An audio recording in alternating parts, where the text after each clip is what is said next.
Hello，大家好，今天我才知道，在我生病的时候，有股友就在 Buy Me a Coffee 这个网站里面请我喝了一咖啡，也问了我一些股，真的是很不好意思，因为有些已经拖了差不多2个月，今天我才知道，这样呢，今天我就补回去你们所问的股。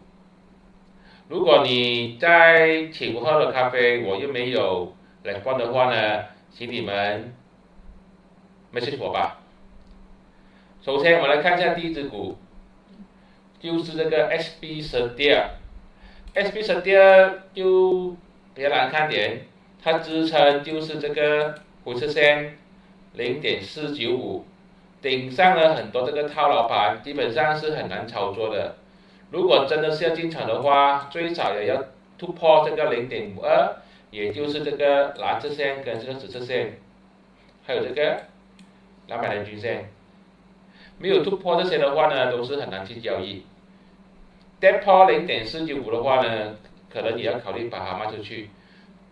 它的图很难看，套牢盘太多，基本上要等这个套牢盘被洗掉之后呢，才有机会继续往上涨。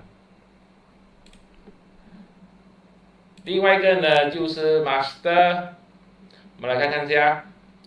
Master 从底部这边1.5多呢，就上到现在差不多2.6、2.7，非常的厉害。现在你可以看到这边已经是开始做头了。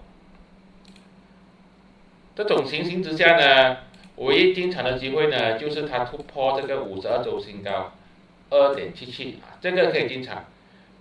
不然的话呢，就做个短线交易，看看有没有机会在这个 POC 或者说这个蓝色线、红色线2.43到2.45之间呢，弹上去的时候呢，也是可以考虑进场的。跌破2.45的话，要考虑把它卖出去。这些都是我的个人看法，并没有任何的买卖建议。谢谢大家。